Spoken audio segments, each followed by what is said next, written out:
say that I am altogether at ease on the platform this evening, and it's nothing to do with the company that's on the platform, let me hasten to say. But for some 40 years I have fought popery and ecumenism. And I have gone around the country endeavouring to engage in the enemies, or with the enemies of Jesus Christ, in defending the gospel and exposing them for the threat to the cause of God that they are. And this is the first time I find myself on a public platform debating with a Christian. And consequently, I have to acknowledge I am not particularly at ease in so doing. The debate arose out of a discussion on a website that I have when someone mounted a statement. It actually was a question to me, and it's one of those loaded questions that you know rightly that if you answer it, it's going to lead on to somewhere else. And of course it did, and for quite a number of weeks the subject of exclusive psalmody was discussed. Toward the end of that time, I was then challenged to publicly defend what I was saying. I have a notion that if I hadn't have done quite so well on the website, I would never have been challenged, because I would have been silenced by way of my website. But in the end, anyway, I feel that I was challenged with the hope that perhaps mincemeat might be made of me if I could only be got onto a platform. I hemmed and I hawed a little bit. Now, some people might find that rather unusual coming from me. They might have thought that I would be rushing in there, delighted at controversy. But no, I did try to suggest that it might not be altogether the right subject, but I was pushed. So in the end, and this was back in August, I found myself required to take up the subject. Now, David rushed at Goliath and was delighted to use the sword on him after he had used, of course, the stone and the sling. But David was sore grieved at finding himself in confrontation with Saul, because Saul was an Israelite.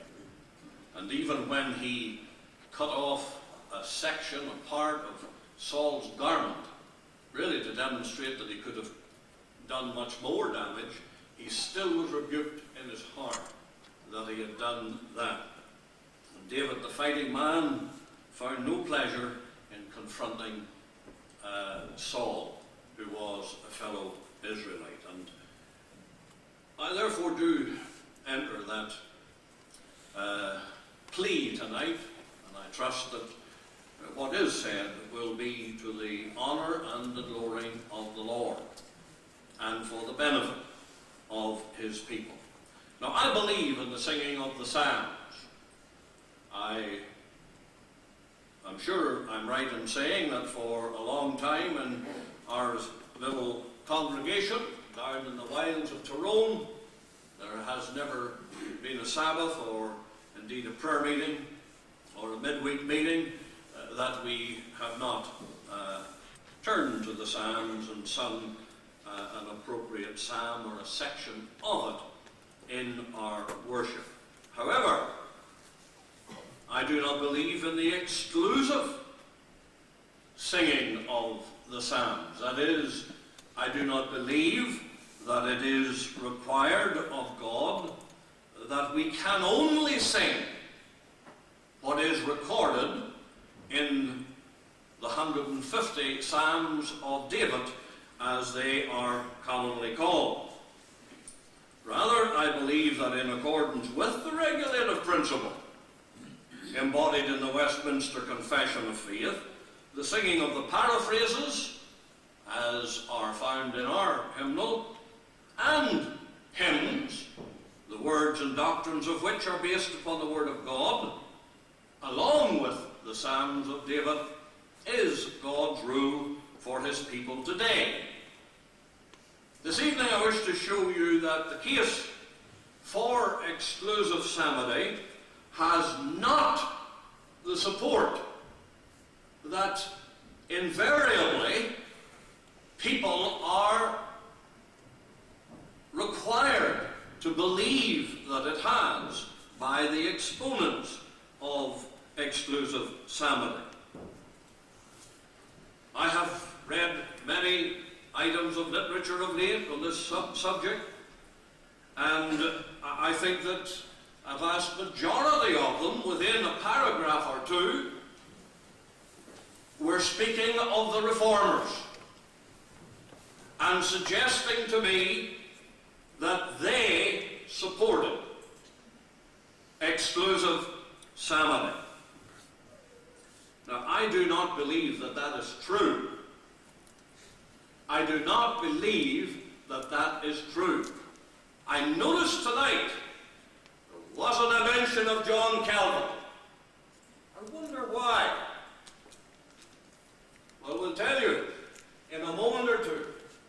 Because if you were to comb the sites of the exclusive psalmody advocates on the internet, you will invariably meet with arguments supposedly coming from the lips of John Calvin, in which he states, or it is claimed that he stated, his complete and absolute support for the singing of the Psalms of David only. Now, I'm saying that such a position is not supported by the most prominent of the Reformers.